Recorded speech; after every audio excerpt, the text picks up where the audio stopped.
Shalom saudara-saudara yang dikasihi oleh Tuhan. Kita bersyukur kepada Tuhan sebagai orang percaya.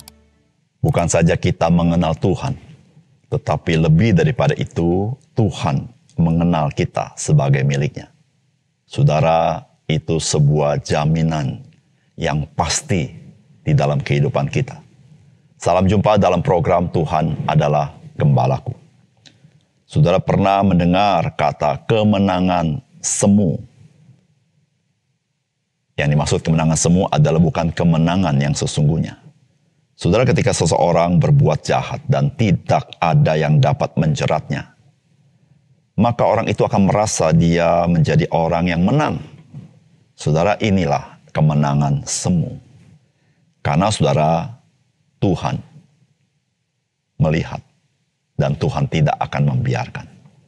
Saudara, kita tidak pernah boleh berpikir ketika seseorang berbuat jahat dan berbuat semaunya di dalam dosa atau menghujat nama Tuhan, dia akan lepas daripada tangan Tuhan yang menekan dia.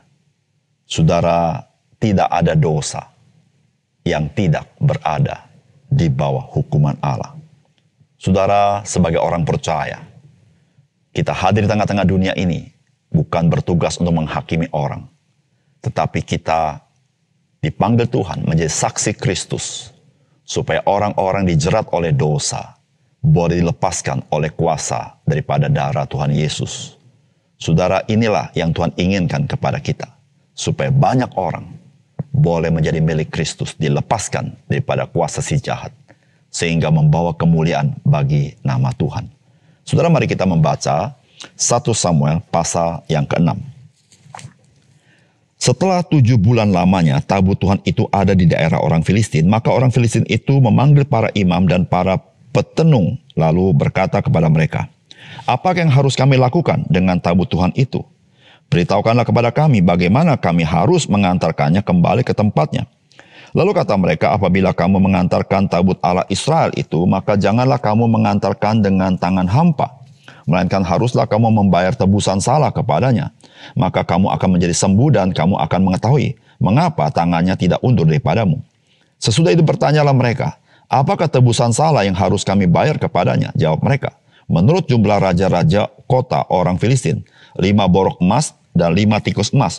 Sebab itulah yang sama menimpa kamu sekalian dan raja-raja kotamu. Jadi buatlah gambar borok-borokmu dan gambar tikus yang merusak tanahmu dan sampaikanlah hormatmu kepada Allah Israel. Mungkin ia akan mengangkat daripadamu, daripada Allahmu dan daripada tanahmu tangannya yang menekan dengan berat. Mengapa kamu berkeras hati sama seperti orang Mesir dan Fir'aun berkeras hati? Bukankah mereka membiarkan bangsa itu pergi ketika ia mempermain-mainkan mereka?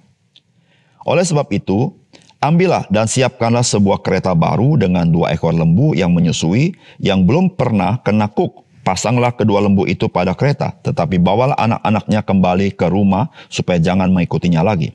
Kemudian ambillah tabut Tuhan, muatkanlah itu ke atas kereta, dan letakkanlah benda-benda emas yang harus kamu bayar kepadanya sebagai tebusan salah ke dalam suatu peti di sisinya. Dan biarkanlah tabut itu pergi. Perhatikanlah, apabila tabut itu mengambil jalan ke daerahnya, ke Bet-Semes, maka dialah itu yang telah mendatangkan malapetaka yang hebat ini kepada kita. Dan jika tidak, maka kita mengetahui bahwa bukanlah tangannya yang telah menimpa kita. Kebetulan saja hal itu menjadi kepada kita. Demikianlah diperbuat orang-orang itu. Mereka mengambil 2 ekor lembu yang menyusui, dipasangnya pada kereta, tetapi anak-anaknya ditahan di rumah.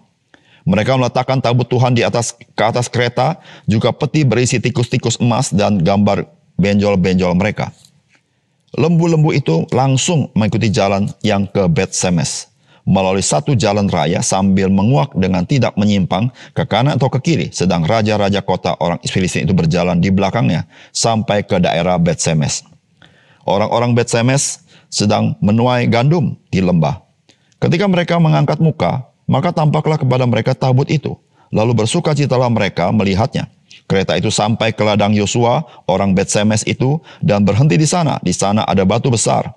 Mereka membelah kayu kereta itu, dan mereka mempersembahkan lembu-lembu sebagai korban bakaran kepada Tuhan. Orang-orang Lewi menurunkan tabut Tuhan dengan peti yang ada di sebelahnya, yang di dalamnya ada benda-benda emas itu, lalu menaruhnya di atas batu besar itu. Dan pada hari itu orang-orang Bet-Semes mempersembahkan korban bakaran dan korban sembelihan kepada Tuhan. Ketika kelima raja kota orang Filistin melihat hal itu, pulanglah mereka ke Ekron pada hari itu juga. Inilah benjol-benjol emas yang dibayar orang Filistin kepada Tuhan sebagai tebusan salah.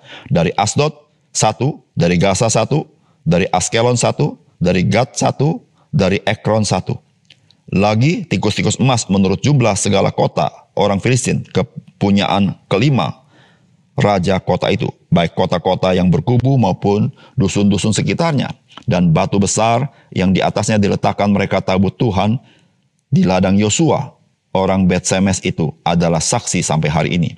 Dan ia membunuh beberapa orang Bet-Semes karena mereka melihat ke dalam tabut Tuhan. Ia membunuh 70 orang dari rakyat itu. Rakyat itu berkabung karena Tuhan telah menghajar mereka dengan dahsyatnya. Dan orang-orang Bet-Semes berkata, siapakah yang tahan berdiri hadapan Tuhan, Allah yang kudus ini? Kepada siapakah ia akan berangkat meninggalkan kita? Lalu mereka mengirim utusan kepada penduduk Kiryat Yearim dengan pesan, orang Filistin telah mengembalikan tabut Tuhan, datanglah dan angkutlah itu kepadamu. Saudara yang dikasihi oleh Tuhan, ketika kita mendengar kabar baik bahwa Tuhan menyertai kita, saudara, kita tidak boleh pernah berpikir bahwa kitalah yang membawa Tuhan menyertai kita. Tetapi sebenarnya Tuhan sendirilah di dalam kedaulatannya memilih untuk menyertai kita. Karena dia telah menebus kita dengan darah yang mahal, yaitu darah Tuhan kita Yesus Kristus. Inilah yang membedakan secara hakiki antara orang percaya dengan dunia ini. Saudara, Tuhan mengenal siapa miliknya. Saudara, apakah pesan firman Tuhan bagi kita hari ini? Saudara, yang pertama, Tuhan Allah sendiri akan menunjukkan umat kepunyaannya sendiri.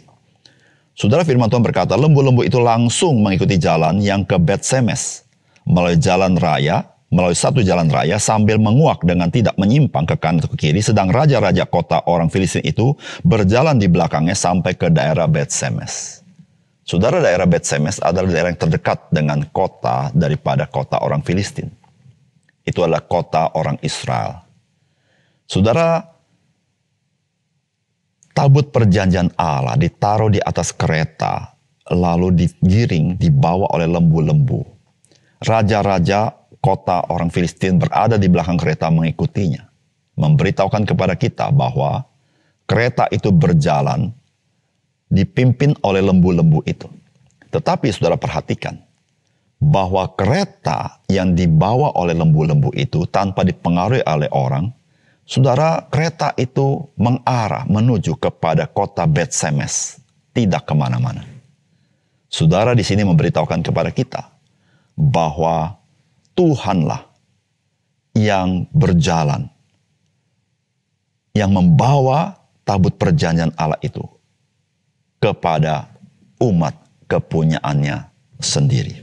Saudara di sini memberitahukan kepada kita bahwa Tuhan, dia menunjukkan siapakah umatnya dan siapakah yang bukan umatnya. Yang kedua, saudara, bahwa Tuhan, dia mengenal umatnya sendiri. Saudara, Tuhan Yesus berkata di dalam perjanjian baru kalimat seperti ini. Di dalam Yohanes pasal 10, dia berkata begini, Akulah gembala yang baik, dan aku mengenal domba-dombaku, dan domba-dombaku mengenal aku. Saudara, di dalam Kisah Para Rasul ketika Roh Kudus turun, saudara-saudara, Alkitab menceritakan seperti ini. Ketika tiba hari Pentakosta, semua orang percaya berkumpul di satu tempat. Tiba-tiba turunlah dari langit suatu bunyi seperti tiupan angin keras yang memenuhi semua ruangan, semua rumah, seluruh rumah di mana mereka duduk. Dan tampaklah kepada mereka lidah-lidah seperti nyala api yang bertebaran dan hinggap pada mereka masing-masing. Maka penuhlah mereka dengan Roh Kudus. Saudara, menarik sekali bahwa di tempat itu ada begitu banyak orang. Tetapi Roh Tuhan hanya hinggap kepada orang-orang percaya. Saudara yang kasih dalam Tuhan, Tuhan tahu siapa menjadi miliknya. Yang kedua, Tuhan menunjukkan siapakah yang menjadi miliknya? Saudara yang kasih dalam Tuhan, kita mengenal Tuhan adalah berkat yang sangat besar. Tetapi saudara-saudara, satu hal yang sangat penting yang kita perlu ketahui, bahwa Tuhan mengenal siapakah yang menjadi miliknya. Saudara, kita patut bersyukur kepada Tuhan bahwa Tuhan mengenal kita. Saudara, kisah yang dikisahkan dari firman Tuhan yang kita baca hari ini memberitahukan kepada kita bahwa tabut perjanjian Allah kembali kepada umat Tuhan bukan karena dijemput oleh bangsa Israel, bukan karena orang Israel merampas kembali tabut itu, tetapi saudara, Tuhan sendiri yang menghajar orang-orang Filistin, dan saudara, Tuhan sendiri yang membawa tabut perjanjian Allah itu mengarah kepada Bet Semes. Di sini memberitahukan kepada kita, saudara, bukan kita yang membela Tuhan, tetapi Tuhanlah yang membela umatnya. Saudara, bukan Tuhan, bukan kita yang membawa Tuhan menyertai kita, tetapi Tuhanlah yang memilih untuk menyertai kita. Saudara, karena Tuhan mengenal umatnya. Disitulah saudara yang kasih dalam Tuhan, kita bersyukur sebagai orang percaya. Karena Yesus Kristus sudah mati bagi kita, menebus kita menjadi miliknya, dan Dia mengenal domba-dombanya. Disitulah saudara sebuah jaminan keselamatan yang kekal, keselamatan yang pasti, bahwa orang-orang percaya tidak akan binasa, tetapi menerima hidup yang kekal. Yang kedua, saudara, saudara, tidak ada siapapun yang layak dan dapat tahan hidup untuk memandang kekudusan Tuhan.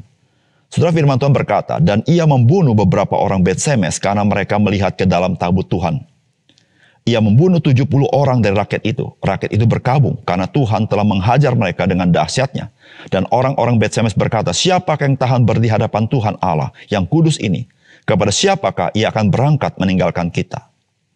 Saudara yang kasih dalam Tuhan, bukankah orang-orang Bet Semes, yaitu orang Israel itu, bersuka cita dengan kedatangan tabut Allah ke kota mereka? Saudara, bukankah mereka membawa kurban kepada Tuhan? Tetapi saudara, ketika mereka melihat, memandang ke dalam tabut perjanjian Allah itu, yaitu memandang kekudusan Tuhan, maka saudara, mereka menjadi binasa. Saudara, apakah pesan firman Tuhan kepada kita? Saudara, pesan firman Tuhan mau berkata kepada kita, jangan pernah kita meremehkan kekudusan Allah. Saudara-saudara, jangan pernah kita berpikir bahwa kita punya jasa sehingga kita layak bisa melihat kekudusan Allah. Saudara, Alkitab berkata, ketika mereka melihat kekudusan Allah, mereka langsung binasa. Saudara, siapakah manusia orang berdosa boleh masuk ke sorga sehingga berjumpa muka dengan Tuhan? Sedangkan Alkitab memberitahukan kepada kita di muka bumi ini, kepada orang Bet Semes, ketika mereka melihat ke dalam tabut perjanjian Allah, melihat kekudusan Allah yang tidak boleh mereka lihat, mereka binasa, saudara. Saudara, apa artinya? Saudara, artinya saudara-saudara, tidak seorang pun di dunia ini yang layak melihat kekudusan Allah karena kurban persembahannya, ataupun karena dia senang dengan tabut perjanjian Allah.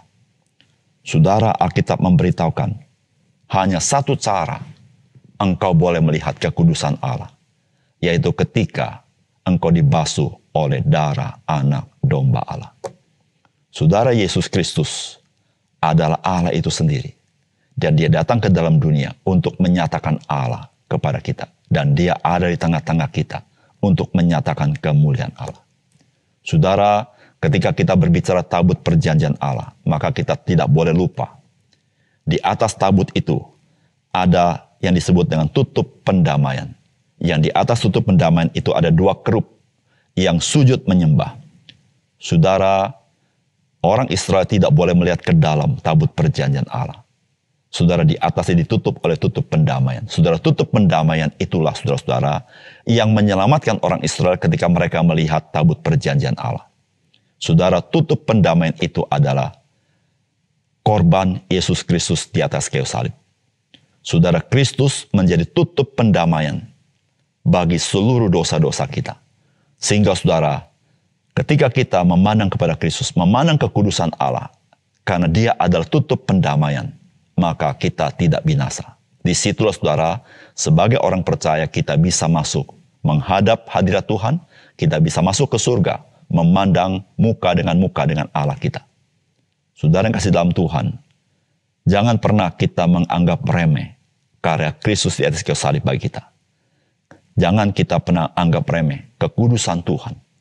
Karena saudara, tidak ada seorang pun yang sanggup bertahan ketika berjumpa dengan kekudusan Tuhan tanpa ada tutup pendamaian, yaitu tanpa korban Kristus di atas kayu salib. Oleh karena itu saudara, kita bersyukur kepada Tuhan. Dengan kisah ini kita tahu betapa berharganya kasih karunia Tuhan kepada kita. Sehingga kita boleh melihat kemuliaan Tuhan. Sehingga satu kali nanti kita bisa berjumpa muka dengan Tuhan di dalam kekudusannya. Mari kita berdoa. Bapa surga, terima kasih untuk firman Tuhan. Firman-Mu menjelaskan kepada kami supaya kami menghargai anugerah Tuhan. Bukan karena kami membawa Tuhan menyertai kami, tetapi karena Tuhan yang berdaulat yang ingin menyertai kami. Bukan semata-mata kami mengenal Engkau, tapi Engkau mengenal kami. Engkau tahu milik-Mu sendiri, sehingga kami diselamatkan. Tuhan ajar kami menghargai kasih karunia Tuhan. Melalui kisah ini kami tahu, tidak seorang pun bisa berdiri di hadapan kekudusan Tuhan tanpa binasa. Tapi kami bersyukur, melalui kisah ini, ada tutup pendamaian, yaitu Yesus Kristus. Sehingga ketika kami memandang Engkau, kami tidak binasa, tapi kami beroleh hidup yang kekal. Terima kasih untuk firman-Mu Tuhan. Dalam nama Tuhan Yesus kami berdoa. Amin.